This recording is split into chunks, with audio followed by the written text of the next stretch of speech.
In the year 208 AD, along the muddy banks of the mighty Yangtze River, the largest naval armada in Chinese history stretched across the water like a floating city of death. 800,000 soldiers, according to their commander's boast, crowded onto vessels that creaked under the weight of ambition and steel.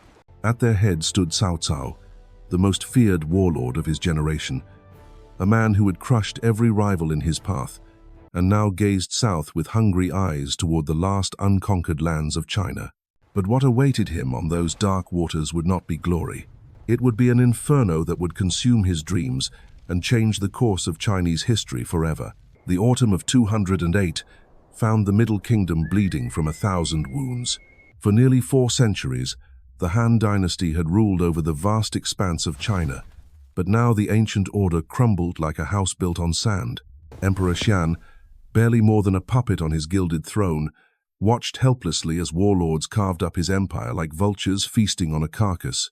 The Yellow Turban Rebellion had shattered the dynasty's grip on power, leaving behind a fractured land where might made right and the strongest took what they pleased. From this chaos rose men of terrible ambition. Cao Cao was not born to rule, but he had seized power with both hands and refused to let go. By 200 AD, he had crushed his greatest rival, Yuan Shao, at the bloody fields of Guandu, unifying the northern plains under his iron fist. The victory had been total, devastating, and it announced to all of China that a new master had emerged from the ashes of the old world. But Cao Cao was not content with half an empire. The southern regions remained defiant, protected by the natural barrier of the Yangtze River and ruled by warlords who dared to dream they could stand against his might. Liu Bei, a descendant of the imperial line who claimed legitimacy through blood, and Sun Quan, master of the wealthy southern territories, had thus far escaped his grasp. That would change. In the winter of 207, Cao Cao secured his northern frontier by crushing the Wuhuan people at White Wolf Mountain, a campaign so swift and brutal that it left his enemies reeling. When he returned to his capital at Ye, he was appointed chancellor by his own recommendation, effectively placing the imperial government under his control. The boy emperor had become his prisoner in all but name, and with that final peace in place, Cao Cao turned his attention south. The plan was audacious beyond measure. Where previous campaigns had been fought with cavalry and infantry across the familiar plains of the north, this would be different. The Yangtze River was not merely an obstacle, it was a highway that could carry his armies deep into enemy territory. At the captured naval port of Jiangling, Cao Cao seized a fleet of river vessels and began one of the most remarkable military transformations in ancient warfare. His hardened soldiers, veterans of countless battles on dry land, would become Marines. The sight must have been extraordinary. Hundreds of thousands of men, accustomed to the thunder of hooves and the clash of steel on solid ground, now found themselves crowded onto wooden decks that rolled and pitched with every wave. These were not sailors but conquerors, and they carried with them the weight of Cao Cao's unshakable belief in his own destiny. He had never known defeat when it truly mattered, and he saw no reason why the southern waters should be any different from the northern plains. Yet beneath the surface of this massive undertaking, cracks were already beginning to show. The northern soldiers, raised in the dry climate of the central plains, found themselves struggling with seasickness that left them retching over the sides of their vessels. Tropical diseases, carried by the humid southern air, began to spread through the cramped quarters of the fleet. What had seemed like a masterstroke was revealing itself to be fraught with dangers that no amount of military genius could entirely overcome. Meanwhile, in the south, desperate preparations were underway. Liu Bei had been caught off guard by the speed of Cao Cao's advance, his forces scattered and his territories overrun in the opening moves of the campaign. Only the brilliant maneuvering of his chief strategist, Zhuge Liang, had prevented complete disaster, allowing Liu Bei to escape with his core followers and a long column of refugees who refused to abandon their lord. It was Zhuge Liang who proposed the unthinkable. Liu Bei and Sun Quan had been rivals, sometimes enemies, their ambitions often clashing along their shared borders. But now, faced with the overwhelming might of Cao Cao's war machine, old grudges had to be set aside. Neither could stand alone against what was coming down the river. Together, they might have a chance.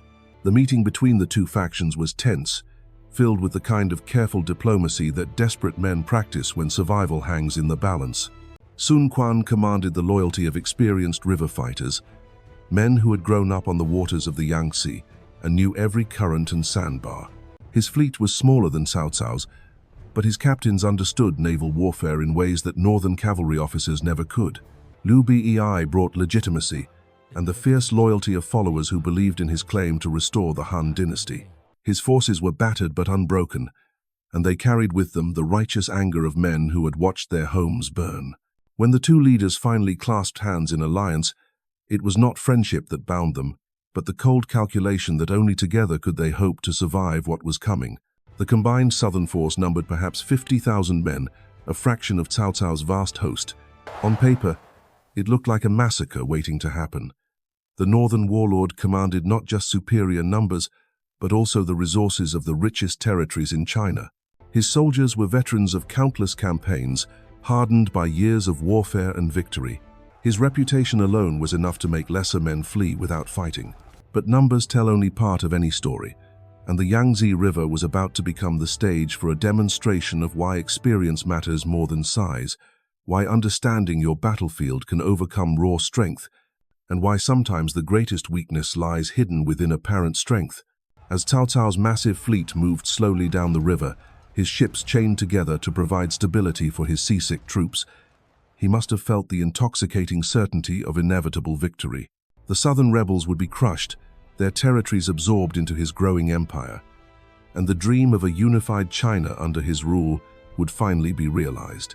He had no way of knowing that his enemies were already preparing a weapon that would turn his greatest strength into his most vulnerable weakness. The stage was set for one of the most dramatic reversals in military history. On one side, the largest naval force ever assembled in Chinese waters, commanded by a man who had never known true defeat. On the other, a desperate alliance of rivals united by necessity and armed with intimate knowledge of the river that was about to become their salvation. The autumn winds were beginning to shift, carrying with them the promise of fire and the seeds of an empire's destruction. The southern commanders gathered in secret councils along the riverbanks, their faces grim as scouts brought word of the approaching armada. Zhou Yu, Quan's most trusted admiral, studied the reports with the calculating eye of a man who had spent his life reading the moods of wind and water. The numbers were staggering. Even if Cao Cao's boasts of 800,000 were exaggerated, the reality was terrifying enough. 200,000 soldiers, perhaps more, packed onto vessels that stretched from shore to shore like a moving forest of masts and banners. But Zhou Yu was not a man easily intimidated. He had earned his reputation in the treacherous waters of the southern rivers, where a single mistake could send a ship to the bottom and a captain's career with it. As he listened to the intelligence flowing in from his network of spies and informants, a plan began to take shape in his mind. It was audacious, dangerous, and would require perfect timing. It was also their only hope. The first reports of Cao Cao's tactical decision brought a grim smile to Zhou Yu's lips. The northern commander, recognizing that his landlubber troops were suffering terribly from seasickness, had ordered his fleet to be chained together. Ship to ship, the vessels were connected by massive iron chains and thick ropes, creating a stable platform that would allow his soldiers to fight as if they were on solid ground. It was an ingenious solution to a pressing problem, the kind of innovative thinking that had made Cao Cao the master of northern China. It was also, Zhou Yu realized, a gift from the gods of war. Word spread quickly through the southern alliance. Huang Gai, one of Quan's most experienced generals, volunteered for what everyone understood might be a suicide mission. The plan was deceptively simple in concept, but fiendishly difficult in execution. Huang Gai would pen a letter to Cao Cao, claiming that he had grown disillusioned with Quan's leadership and wished to defect with his ships and men. Such defections were common in the chaos of the times, and Cao Cao, ever eager to add to his strength, would likely welcome the reinforcement. But the ships that Huang Gai would bring across the water would carry no soldiers. Instead, their holds would be packed with bundles of dry kindling, barrels of oil, and anything else that would burn hot and fast. These vessels would become weapons, fire ships that could transform Cao Cao's chained fleet from an asset into a death trap. The preparation was meticulous. Working under cover of darkness, Huang Gai's men hollowed out the interiors of their vessels and filled them with combustible materials. Reeds from the riverbank, dried wood from demolished buildings, and precious stocks of lamp oil were carefully arranged to create the most devastating fire possible. The ships had to look normal from a distance, their masts flying authentic banners, their decks showing signs of normal activity, but beneath this facade lay an inferno waiting to be unleashed.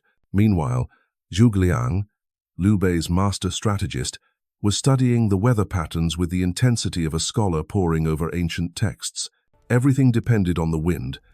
For the fire ships to work, they needed a strong southeastern wind to carry them into Cao Cao's fleet and fan the flames once the attack began. For days, the winds had been wrong, blowing from the north or remaining frustratingly still, but Zhuge Liang had spent years studying the seasonal patterns of the Yangtze Valley, and he knew that the autumn monsoon would soon shift. As Cao Cao's fleet drew closer to the Allied position, the tension in the southern camps became almost unbearable. Soldiers sharpened their weapons and checked their armor, knowing that if the fire ship attack failed, they would face a conventional battle against impossible odds. Officers held quiet conversations about fallback positions and evacuation routes, planning for a defeat that seemed all but inevitable. The night before the attack, Huang Gai made his final preparations. His letter to Cao Cao had been delivered and accepted, the northern commander apparently convinced by the general's claims of disillusionment. The meeting had been arranged for the following evening, when Huang Gai would bring his ships across under cover of darkness. It was a perfect setup, provided the wind cooperated and their enemy's suspicions remained dormant. In Cao Cao's camp, confidence reigned supreme. The great warlord had received Huang Gai's message and, after consulting with his advisors, had decided to accept the defection. More ships and experienced river fighters would be welcome additions to his force, and the propaganda value of a high-ranking southern officer switching sides would be considerable. Orders went out to prepare a suitable welcome for the new allies, complete with banquets and ceremonies to mark their change of allegiance. The irony was perfect. Cao Cao's very success, his reputation for inevitability, and his ability to attract defectors was being used against him. His enemies understood him well enough to exploit his strengths as much as his weaknesses, turning his confidence into complacency and his generosity into vulnerability. As the sun set on what would prove to be the last peaceful night for Cao Cao's ambitions, both sides made their final preparations. In the south, fire ships were positioned, and skeleton crews received their desperate instructions. They would sail their vessels into the heart of the enemy fleet, light the fires when they were close enough to ensure success, and then leap into small boats that would hopefully carry them to safety.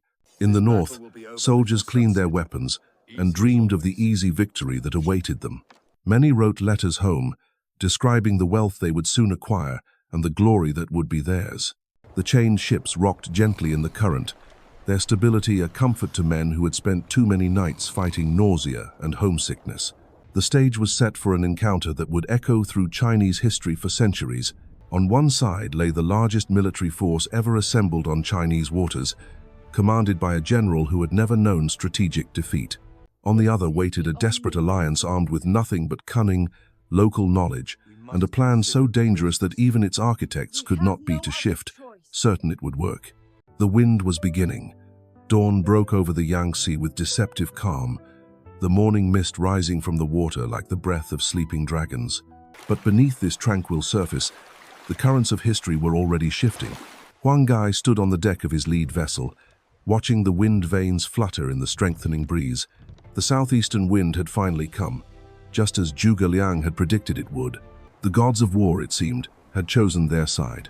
Across the water, Cao Cao's massive fleet lay at anchor like a city built upon the waves. The chained vessels stretched for miles, their masts creating a forest of wood and rope that blocked out portions of the sky.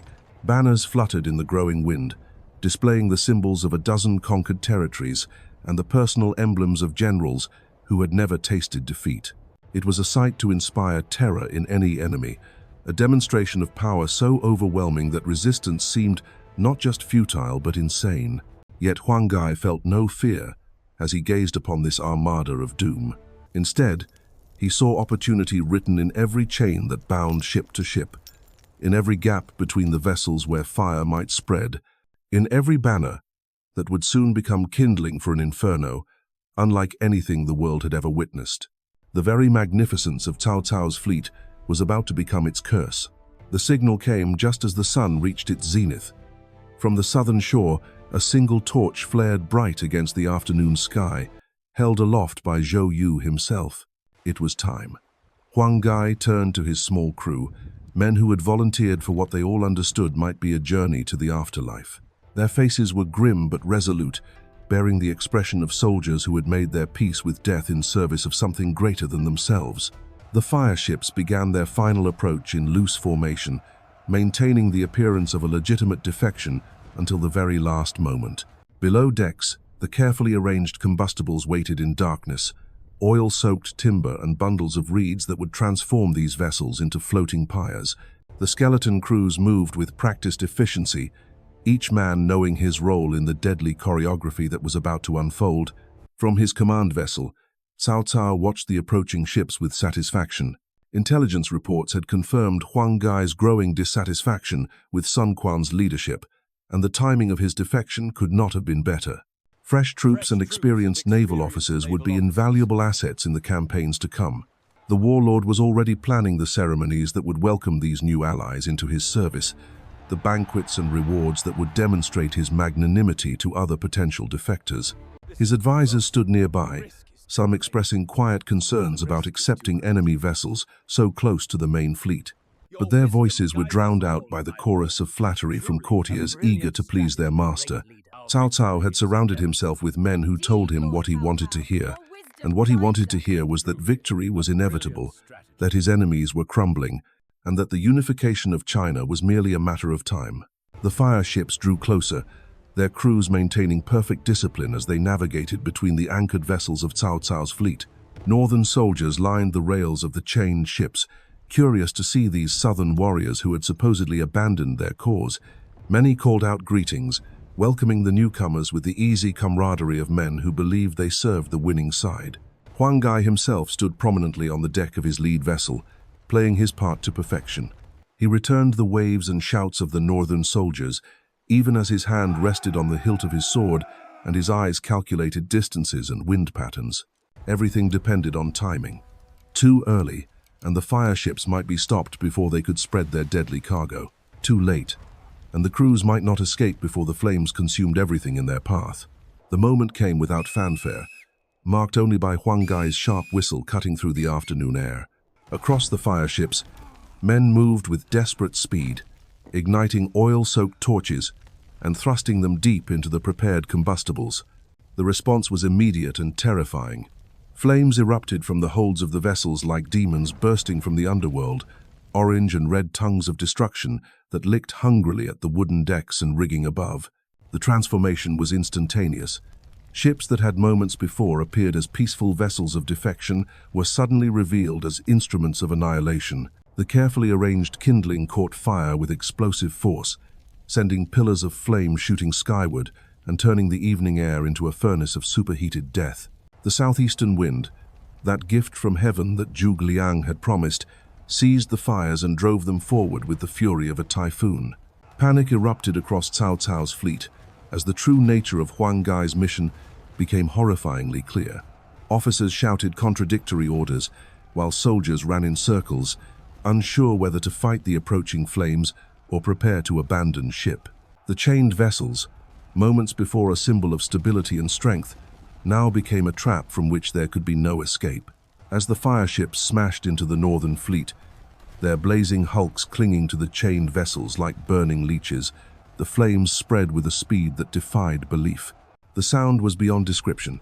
The roar of the fire mixed with the screams of burning men, the crash of falling masts, and the thunder of exploding stores of oil and tar.